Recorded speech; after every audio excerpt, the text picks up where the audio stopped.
Bien-aimés dans le Seigneur, bonjour. Chers frères, chères sœurs, je vous salue ce matin dans le précieux nom de Jésus-Christ, notre divin Sauveur.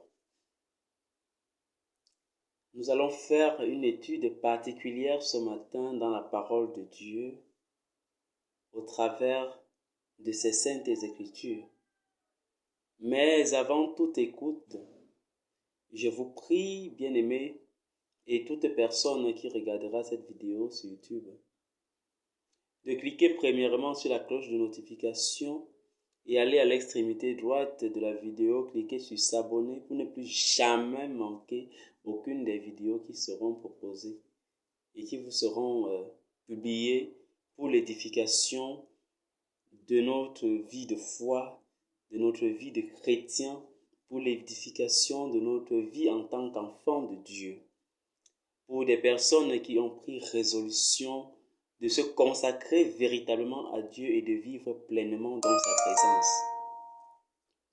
Mais avant tout, bien-aimés, j'aimerais tout d'abord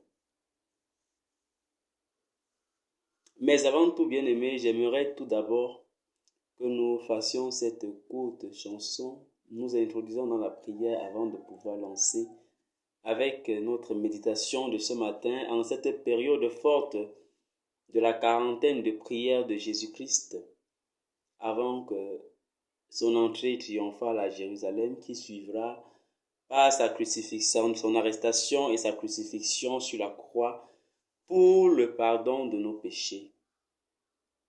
Alors bien-aimé, je t'invite à chanter et à te mettre en position d'adoration avec moi. You are Yahweh, you are Yahweh,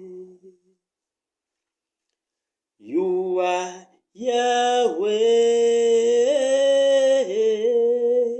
you are Yahweh,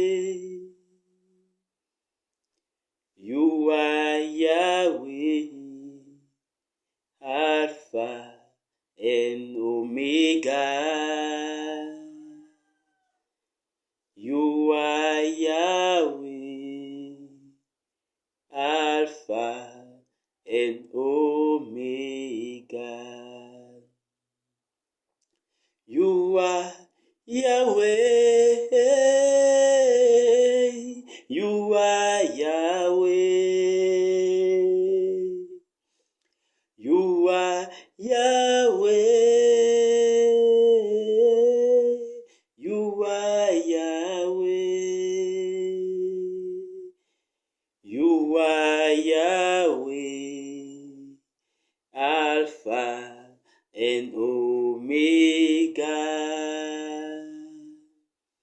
You are Yahweh, Alpha and Omega. Bien-aimé, prie le Seigneur avec moi en ce matin, disant, répète après moi, Éternel mon Dieu et mon Père, tu es le Dieu de la forteresse. Répète après moi, bien-aimé. Tu es le Dieu d'amour, tu es celui qui me comble de tout ce dont j'ai besoin. Éternel Dieu, Père des croyants, Père des chrétiens, je te dis merci pour cette agréable nuit que tu m'as accordée. Je te dis merci, Seigneur, ce matin parce que tu te manifestes encore davantage dans ma vie. Je te dis merci, Seigneur, parce que tu es celui qui opère le miracle divin dans ma vie. Tu es celui qui me protège et me donne la possibilité d'être nourri spirituellement dans ma vie au quotidien. Seigneur, je te bénis. Seigneur, je te rends grâce et je t'implore afin que tu viennes en ce moment et m'éclairer, ouvrir mon esprit, m'appeler, me faire concentrer dans l'écoute de ta parole en ce matin, afin que quoi qu'il en est, que l'ennemi ne puisse pas avoir raison sur moi, mais que ta parole et qui est ta parole de vie soit celle qui m'accompagne au quotidien. Viens et instruis-moi, viens et enseigne-moi au travers de ta parole ce matin. Au nom puissant de Jésus-Christ, j'ai prié. Amen. Alors, bien-aimés, nous allons, avant d'entrer dans le texte de méditation proprement dit, adorer le Seigneur au travers du psaume 119, des versets 1 au verset 24. Nous aurons la plénitude de la lecture qui nous permettra d'entrer dans la permanence de la compréhension de la parole au travers de ce qui nous sera enseigné dans le livre de l'évangile de Jean, parce qu'on va étudier dans le livre de l'évangile de Jean en ce matin. Mais avant cela, adorons notre Seigneur au travers du psaume 119, les 24 premiers versets, où nous allons dire, heureux ceux qui sont intègres dans leur foi, qui marchent selon la loi de l'Éternel. Oui, heureux ceux qui gardent ses préceptes, qui le cherchent de tout leur cœur, qui ne commettent point d'iniquité et qui marchent dans ses voies. Tu as prescrit tes ordonnances pour qu'on les observe avec soin. Puissent mes actions être bien réglées, afin que je garde tes statuts. Alors je ne rougirai point. À la vue de tous tes commandements, je te louerai dans la droiture de mon cœur, en apprenant les lois de ta justice. Je veux garder tes statuts, ne m'abandonne pas entièrement. Comment le jeune homme rendra-t-il pur son sentier en se dirigeant d'après ta parole? Je te cherche de tout mon cœur. Ne me laisse pas égarer loin de tes commandements. Je sais ta parole dans mon cœur, afin de ne pas pécher contre toi. Béni sois-tu, ô Éternel, enseigne-moi tes statuts. De mes lèvres j'énumère toutes les sentences de ta bouche. Je me réjouis en suivant tes préceptes, comme si je possédais tous les trésors. Je médite tes ordonnances. J'ai tes sentiers sous les yeux. Je fais mes délices de tes statuts. Je n'oublie point ta parole. Fais du bien à ton serviteur pour que je vive et que j'observe ta parole. Ouvre mes yeux pour que je contemple les merveilles de ta loi. Je suis un étranger sur la terre. Ne me cache pas tes commandements. Mon âme est brisée par le désir qui toujours la porte vers tes lois. Tu menaces les orgueilleux. C'est maudit. Qui s'égare loin de tes commandements? Décharge-moi de l'opprobre et du mépris, car j'observe tes préceptes. Des princes ont beau s'asseoir et parler contre moi. Ton serviteur médite tes statuts. Tes préceptes font mes délices. Ce sont mes conseils. Amen. Alors, bien-aimés, sans tarder, nous allons nous introduire directement dans le texte qui nous sert de méditation ce matin. Celui qui est tiré de l'évangile de Jean, en son chapitre 14, les versets 22 à 26. Là, nous pouvons lire. Pour avoir une meilleure compréhension, nous pouvons lire. Et ce matin, je vous édifie en lisant le texte dans la Bible de la version Louis II. Jean, chapitre 14, les versets 22 à 26. Écoutons attentivement, bien-aimés. Jude, non pas l'Iscariote, lui dit: Seigneur, d'où vient que tu te feras connaître à nous et non au monde? Jésus lui répondit, si quelqu'un m'aime, il gardera ma parole, et mon Père l'aimera. Nous viendrons à lui, et nous ferons notre demeure chez lui. Celui qui ne m'aime pas ne garde point mes paroles, et la parole que vous entendez n'est pas de moi, mais du Père qui m'a envoyé. Je vous ai dit ces choses pendant que je demeure avec vous. Mais le Consolateur, l'Esprit Saint, que le Père enverra en mon nom, vous enseignera toutes choses et vous rappellera tout ce que je vous ai dit. Amen. Bien-aimés, chers peuples de Dieu, chers frères et sœurs, pour écouter fortement la prédication ou la méditation de ce matin et en découler un message pour nous en cette période de la quarantaine, qui est une période de concentration et d'accroche permanent à Dieu pour écouter davantage la communication qui régit entre Jésus et ses disciples, nous est enseignée ce matin par l'évangile ou par l'évangéliste Jean. Nous voulons, au travers de cette portion de la parole de Dieu, nous interpeller à quelque chose de très fondamental. L'amour de la parole de Dieu qui est preuve de l'adhésion à Dieu et au Père qui est en Christ, agissant en nous par l'action du Saint-Esprit. Je dis bien, l'écoute de la portion de ce matin nous renvoie à quelque chose de très fondamental. Très fondamental. L'adhésion ou l'écoute de la parole de Dieu annoncée par Jésus-Christ, accrochée à lui, de l'action de Dieu en Jésus-Christ qui se manifeste dans notre vie au travers du Saint-Esprit. Le Seigneur, dans sa période de la quarantaine, de prière, bien sûr, et de concentration à Dieu, ne nous a pas encore quittés.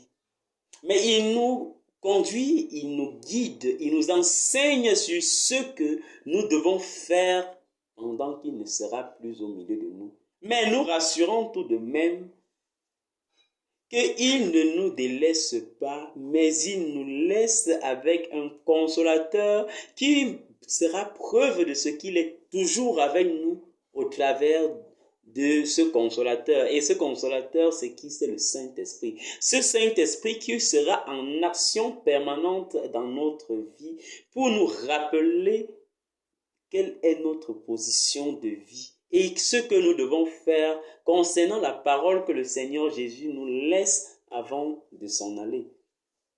Bien-aimés, si on fait une remontée dans les versets précédents, quittant depuis le verset 15 de ce même chapitre, nous nous rendrons compte que Jésus dit, et à tout bout de champ à ses disciples, « Et si vous m'aimez, gardez mes commandements. » Ça veut dire, si vous m'aimez, gardez mes préceptes.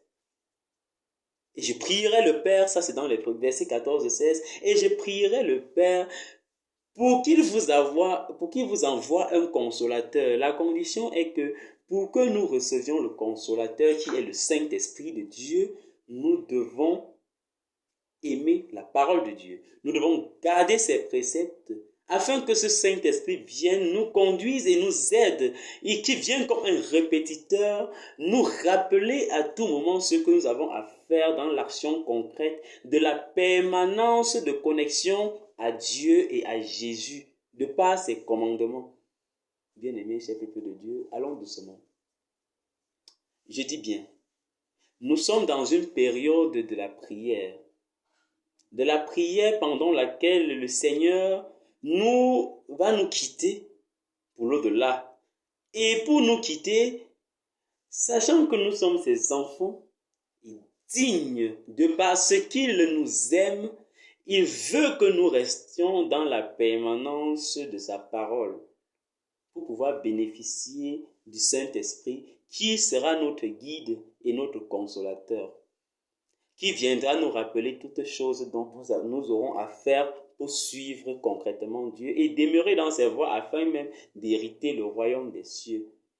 Bien-aimé cher peuple de Dieu, toi, pendant cette période de la quarantaine, où le Seigneur te promet le Saint-Esprit, est-ce que tu es prêt à recevoir ce Saint-Esprit?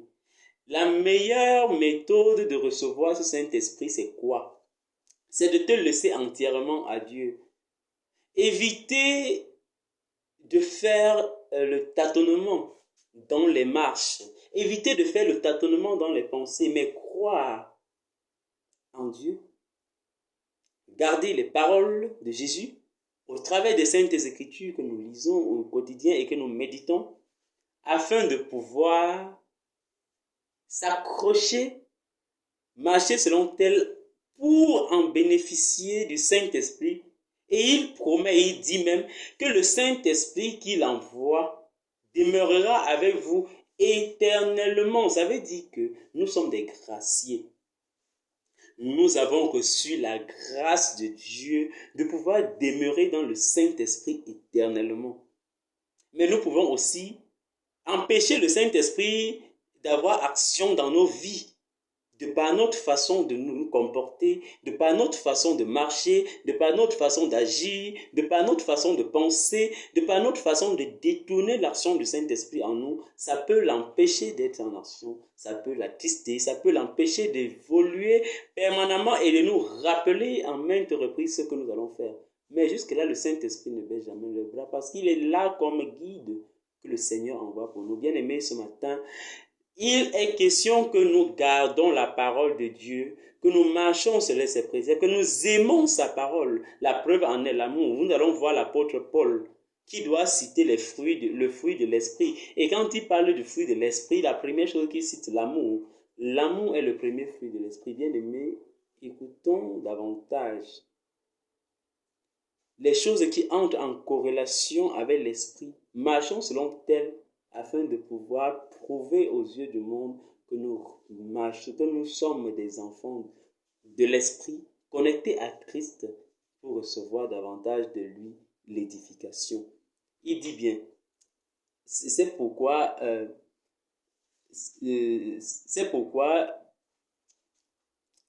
Jude doit lui poser la question de savoir comment tu dis que tu dois rester avec nous et que les autres ne te connaîtront point. Comment tu diras que le monde ne te connaîtra point et que nous te connaîtrons nous? Alors il leur dit, celui qui me connaît est celui qui garde ma parole.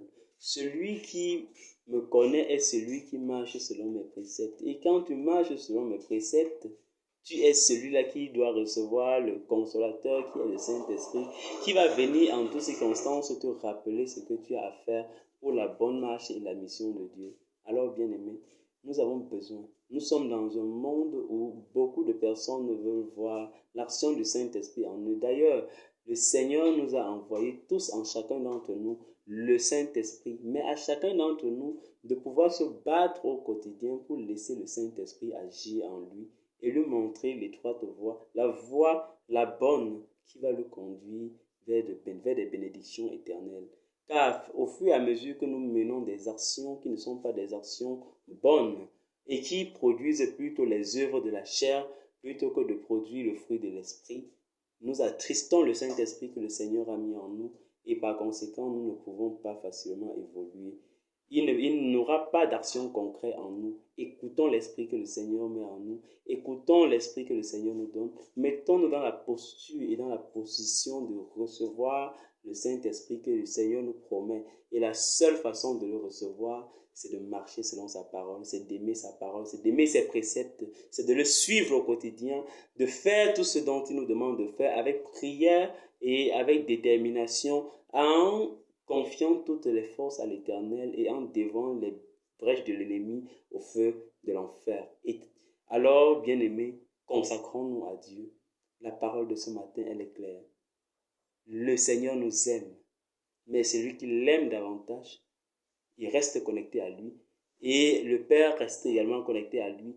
Et ils seront avec lui toujours et jusqu'à la fin des temps. Et aussi cela par l'action du consolateur qui nous enverra nous enseigner toutes choses et nous rappeler tous ces préceptes afin que nous puissions être des enfants dignes de la repentance, afin que nous puissions être des enfants dignes d'être appelés fils de Dieu, afin que nous puissions être des enfants dignes qui marchent à la suite du Seigneur, non pas comme Judas l'Iscariote, mais comme celui-là qui marche dans l'intégrité de la parole de Dieu avec un seul cœur et l'amour permanent des uns et des autres. Bien-aimés, c'est tout ce que nous avions pour vous ce matin. Que la parole de Dieu vous sanctifie et qu'elle vous vivifie. Que l'action du Saint-Esprit soit celle qui vous conduit et qui vous guide au quotidien, aujourd'hui et demain. Qu'elle soit celle qui guide vos projets. Que le Saint-Esprit soit celui-là qui vous conduit dans tous vos choix, qui soit celui-là qui mène des actions concrètes pour votre évolution, pour votre avancement, pour votre soutien, pour tout ce dont vous entreprenez au quotidien. Que l'action du Saint-Esprit soit celui qui met la paix dans vos foyers, la paix dans votre couple, la paix dans les différentes relations, que ce soit les relations familiales, sociales, professionnelles. Que le Saint-Esprit soit celui qui agit dans tout ce que vous faites au quotidien. Laissez-vous guider, laissez-vous conduire par le Saint-Esprit. Marchons selon la parole de Dieu et elle est celle qui est garde-fou pour l'héritage du royaume des cieux. Amen. Que le Seigneur vous bénisse et que, en toutes circonstances, qu'il soit avec vous. Une journée pleine d'émotions, une journée pleine de suivi, une journée pleine d'action soit votre partage. Une journée pleine de bénédictions soit également votre partage. Que le Seigneur vous bénisse. Shalom.